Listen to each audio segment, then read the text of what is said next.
Наша сегодняшняя тема – это все особенности ферзя, как им играть, как не играть, что им вообще делать. Вы уже более-менее знаете, что ферзем рано выскакивать не надо. Я вам буквально 2 секундочки напомню детскую партию, что если ферзь рано выходит, его начинают фигуры гонять.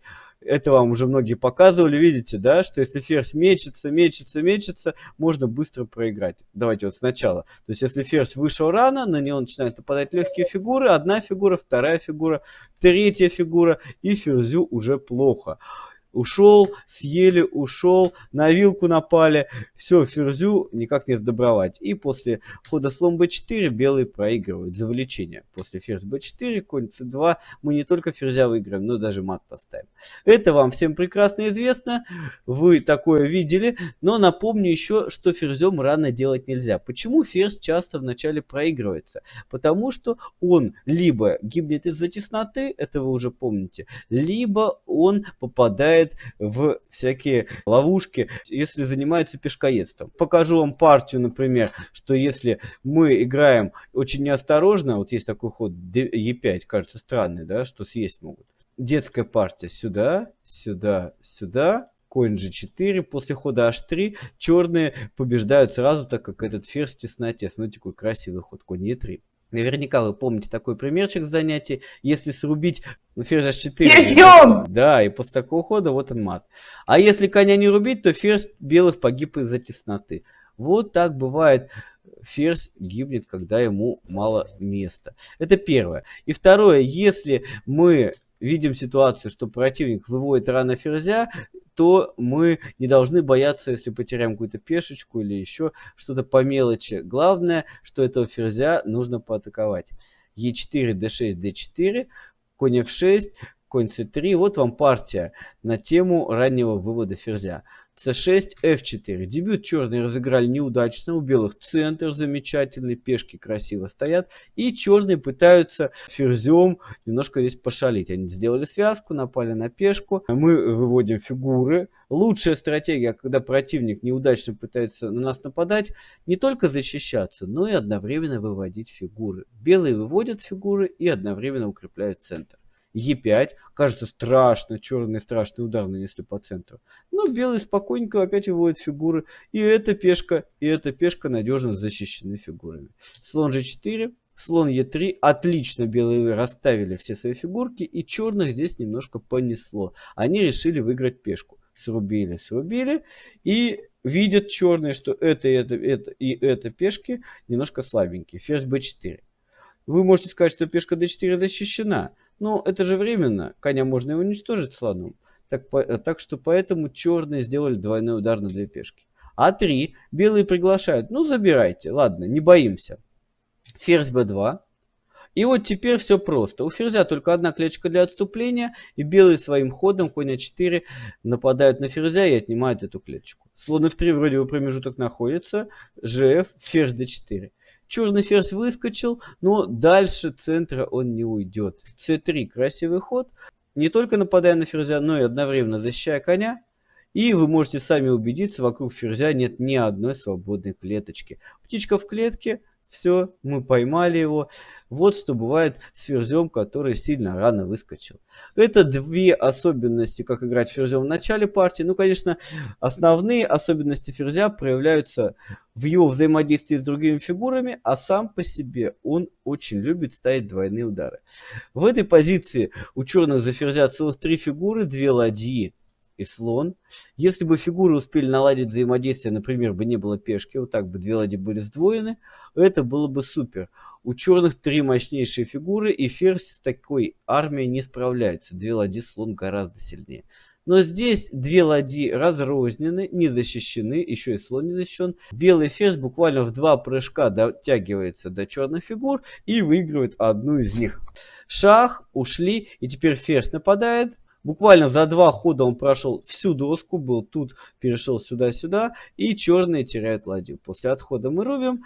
У белых уже преимущество, так как ферзь уже сильнее 2 фигур.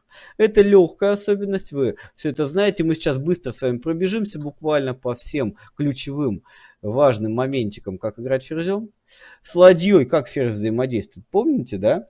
Батареи. строит по открытым линиям, по вертикалям, по горизонталям. В данном примере вам приведена партия чемпиона мира Хосе Рауля Капабланки. Он играл черными. Здесь у него замечательные ладьи встали по линии, взаимодействуют. Осталось только подключить к атаке ферзя. И чтобы ферзь атаковал короля, стрелял на клетку g2, черные отдают одну ладью, удлиняя вторую линию. Сильный ход ладья f2, чтобы на пешку g2 могла еще ладья напасть, вторая. Король f2, ладья c2, и все легко, дальше черные быстро матуют. Если король уйдет назад, то можно и без шаха срубить здесь. Мат с 3 полей угрожает. Раз, два, три.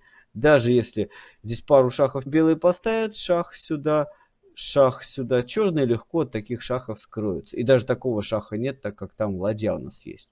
Ну, а если белые побегут королем вперед в этой позиции, то мы очень легко ферзем и ладьей наладим батарею. Вот она, батарея налажена. Тяжелые фигуры встали во взаимодействие, и теперь короля мы легко заматуем. Только немножко пешка поможет, g5, король h5, ферзь h3, король срубил, ладья g2. Все очень классно взаимодействует у черных, все фигурки работают. Главное, чтобы король не сбежал. Видите, хочет убежать. Конечно, с h4. Именно так, никак иначе. Шах, король на место и ладья f5 мат.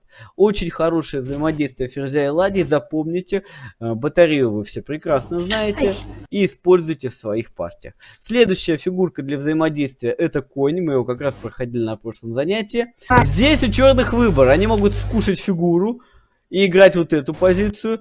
У них лишняя фигура, но в конце 2 пешки у белых есть. Это еще долго. Выиграть, скорее всего, черный, может, и выиграют, но игры вагон. Чтобы так долго не играть, нужно подметить, что король стоит открытый, а у нас ферзь и конь. Великолепный ход. После отхода короля мы приводим в действие нашу матовую конструкцию. Помните? Конь f2.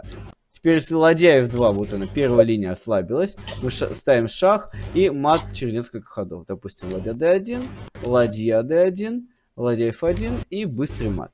Поэтому черные здесь матуют легко, белые обязаны королем отходить, если хотят потянуть сопротивление. Мы ставим 2 шаха сразу. Раз шах, 2 шах. Все, конь взял ключевую клеточку под свой надзор, и мы ходим ферзь g1. Ладья g1, конь f2. Вот она, идеальная конструкция ферзь с конем. Что они умеют делать? Это вы все знаете. Движемся дальше.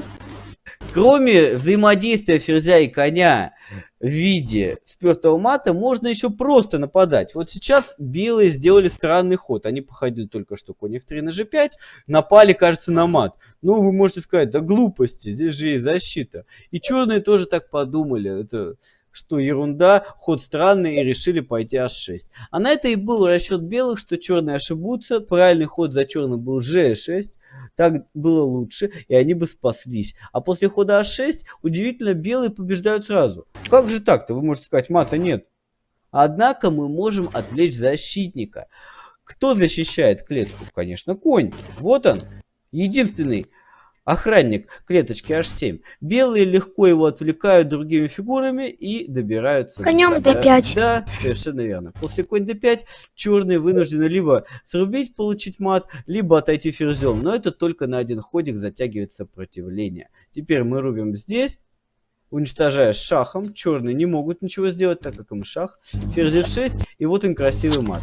Вот перед вами еще один вид взаимодействия, как ферзь с конем умеют ставить матик. Это кроме спертого мата. Такой как раз мы и не обсуждали. Движемся дальше. Теперь на очереди взаимодействие ферзя и слона. Вы можете сказать, да нам это известно, это пушка. Вот она, пушка у черных готова. Черные хотят выстрелить, поставить мат. Но нет, в этой позиции ход белых.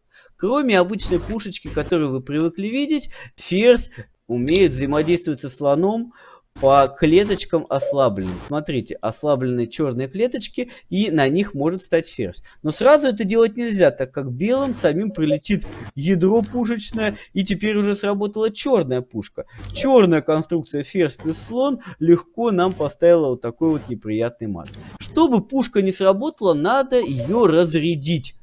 Помните, если бомба заложена, надо срочно ее обезвредить. Это можно сделать при помощи ладьи. Красиво. И теперь выясняется, чем бы не срубили эту ладью черные, пушка будет обезврежена. Например, после взятия слон d7 пушки-то нет. Белые могут пойти смело сюда и быстренько поставить мат. А черные кажутся беспомощные. Действительно.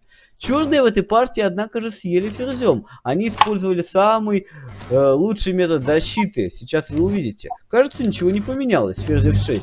Но у черных нашелся классный ход. Ладья h1.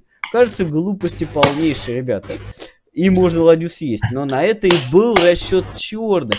И если так скушать, то будет еще один вид взаимодействия ферзя со слоном. Смотрите.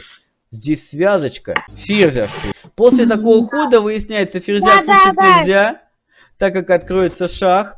И неожиданно белые вместо мата сами получают мат, да? Король g1, ферзь g2, черные победили.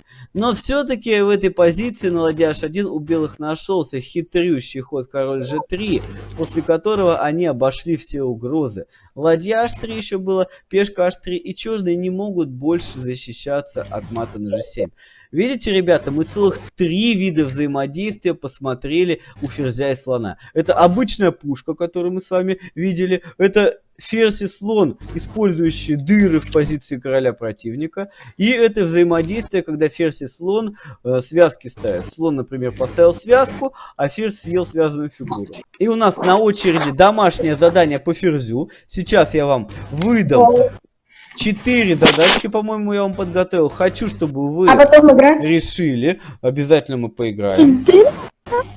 Вам на дом задаю задачки, где ключевую роль будет играть ферзь. Либо белый, либо черный. Сейчас все скажу. В этой задачке ход белых. Вам нужно добиться преимущества. Выигрыша нет. Вам нужно где-то что-то порубить. Может быть, двойные ударчики найти. Считайте, как учит тренер. Я учу своих учеников обычно шахи, срубы, нападения. То есть проверьте сначала шахи.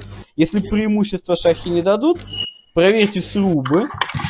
А потом нападение. Даже если вы выиграете немножко, пешку 2-3, этого будет достаточно в этой задаче. Не ищите мат, мата здесь нет. Здесь выигрыш достигается небольшой. Задачка номер 2 вот такая. Здесь ход черных, специально не буду переворачивать. И черный ферзь должен полакомиться белыми фигурами. Но где больше съесть, решать вам. Поищите, какие фигуры у белых не защищены, попробуйте на них понападать. Задачка номер следующая. Вот она, номер 3. Здесь ход белых. Да, номер следующая. Здесь нужно также применить метод, который я вам рассказывал. Шахи, срубы, нападения. Посмотреть, что будет после шахов. Если преимущество вы не получите. Посмотреть, что будет после срубов. Проверяйте форсированные ходы. Форсированные это и есть шахи, срубы, нападения. Движемся дальше. И последняя задачка, она также за беленьких. Здесь нужно достичь преимущества. Где-нибудь что-нибудь может быть срубить, может быть напасть. Но главное, чтобы в конце варианта у вас осталось что-нибудь лишнее. Я останавливаю запись нашей лекции.